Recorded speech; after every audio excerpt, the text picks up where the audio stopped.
ज्यादातर लोग पूरी जिंदगी काम करते हैं और फिर भी कंगाल सोच के साथ मर जाते हैं, क्योंकि उन्हें कभी पैसे की समझ सिखाई ही नहीं गई। हेलो दोस्तों, स्वागत है आपका हमारे चैनल किताब बोलती है में।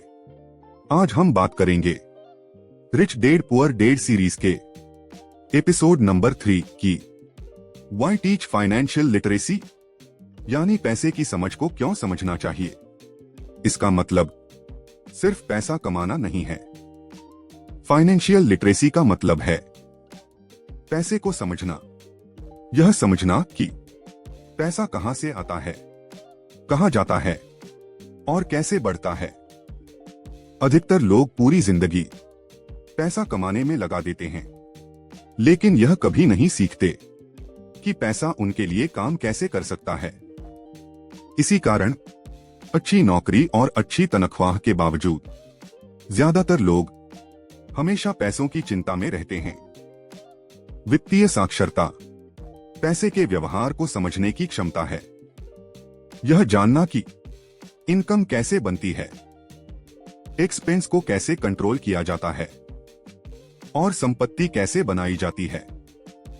रिच डैड के अनुसार प्रॉब्लम यह नहीं है कि लोग कम कमाते हैं, प्रॉब्लम यह है कि लोग पैसे को समझते नहीं हैं। Income does not mean wealth. एक आम धारणा यह है कि ज्यादा इनकम का मतलब ज्यादा वेल्थ होता है। वास्तविकता यह है कि ज्यादा इनकम होने के बावजूद व्यक्ति आर्थिक रूप से असुरक्षित रह सकता है। अगर एक्सपेंस इनकम से तेज बढ़ रहा है तो पैसा कभी स्थायी नहीं बनता। फाइनेंशियल लिटरेसी यहीं पर निर्णायक भूमिका निभाती है। यह नहीं सिखाती कि कितना कमाया, ये सिखाती है कि कितना बचा और बढ़ा, जो ज्यादा इंपॉर्टेंट है। Assets versus liabilities. Rich dad के अनुसार अमीर और गरीब के बीच सबसे बड़ा अंतर एसेट्स और लायबिलिटीज की समझ का है। एसेट वह है जो आपकी जेब में पैसा डालता है, लायबिलिटी वह है जो आपकी जेब से पैसा निकालता है। प्रॉब्लम यह है कि अधिकतर लोग लायबिलिटी को ही एसेट मान लेते हैं। बड़ा घर, महंगी कार और ऊंचा जीवन स्तर दिखने में सफल लगते हैं, लेकिन अगर ये हर महीने आपसे पैसा निकाल रहे हैं तो वे एसेट नहीं हैं। कैश फ्लो अंडरस्टैंडिंग वित्तीय साक्षरता का एक मुख्य आधार है। Cash flow. सवाल यह नहीं है कि आप कितना कमा रहे हैं, सवाल यह है कि आपका पैसा किस दिशा में जा रहा है।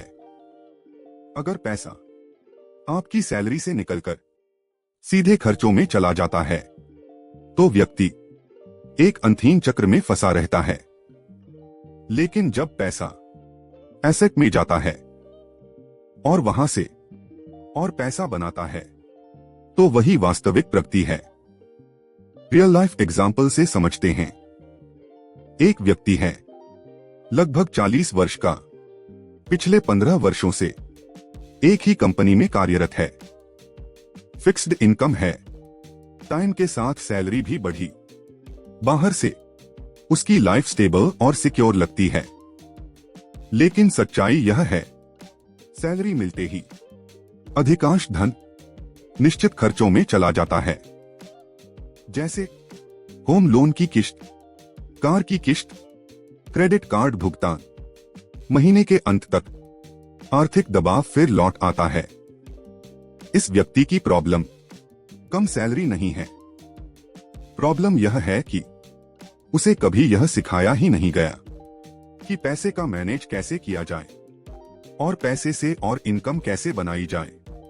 उसी कंपनी में एक दूसरा व्यक्ति कार्यरत है, उसकी इनकम थोड़ी कम है, लेकिन उसका नजरिया अलग है। वो हर महीने अपनी इनकम का एक निश्चित भाग भविष्य की वेल्थ के निर्माण में लगाता है, धीरे धीरे, नियमित रूप से, बिना किसी दिखावे के। जबकि पहला व्यक्ति अधिक कमाता है लेकिन निरंतर इनसिक्योर रहता है। दूसरा व्यक्ति कम कमाता है लेकिन आर्थिक निर्णयों पर कंट्रोल रखता है। यही अंतर है पैसा कमाने और पैसे को समझने के बीच।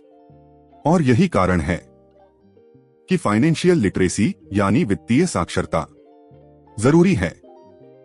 Fear versus financial intelligence. वित्तीय साक्षरता डर को कम करती है। डर नौकरी छूटने का, जोखिम लेने का, भविष्य को लेकर। जो व्यक्ति पैसे को नहीं समझता वह डर के आधार पर निर्णय लेता है। जो व्यक्ति पैसे को समझता है वह विकल्पों के आधार पर निर्णय लेता है। रिच डैड के अनुसार विकल्प ही वास्तविक स्वतंत्रता है। Financial literacy as a life skill. वित्तीय साक्षरता केवल अमीर बनने के लिए नहीं है, यह लाइफ में स्टेबल रहने के लिए जरूरी है।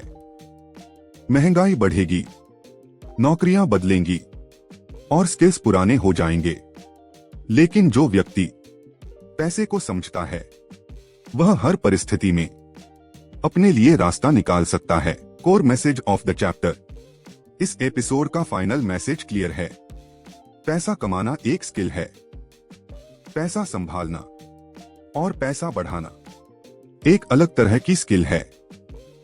और जब तक आप दूसरी स्किल नहीं सीख जाते तब तक पहली स्किल स्वतंत्रता नहीं दे सकती। इसी कारण फाइनेंशियल लिटरेसी, वित्तीय साक्षरता बहुत इंपॉर्टेंट है। यह आपको नौकरी छोड़ने के लिए नहीं बल्कि नौकरी को एक विकल्प बनाने की सीख देती है। सच ये है, पैसा न समझने की कीमत जिंदगी भर चुकानी पड़ती है और जो ये कीमत नहीं समझते वो मेहनत करते रहते हैं बिना कभी आजाद हुए। अगले एपिसोड में हम उस झूठ को तोड़ेंगे जिसे समाज सुरक्षा कहता है, जहां पता चलेगा क्यों कुछ लोग टैक्स देते देते थक जाते हैं और कुछ लोग कानूनी तरीके से बच जाते हैं। Episode 4 mind your own business. अगर ये सुनकर आप इनसिक्योर फील कर रहे हैं तो आप सही जगह पर हैं। इस ऑडियो बुक को फॉलो कीजिए क्योंकि आगे के एपिसोड आराम देने के लिए नहीं हैं, सच दिखाने के लिए हैं। तो दोस्तों, रिच डैड पुअर डैड की इस पावरफुल सीरीज में मेरे साथ बने रहिए। नेक्स्ट एपिसोड्स के लिए चैनल को सब्सक्राइब कीजिए और अगर आप भी पैसे की समझ को सीखना चाहते हैं तो नीचे कमेंट में लिखिए आई एम रिच। आपसे मिलता हूं नेक्स्ट एपिसोड में।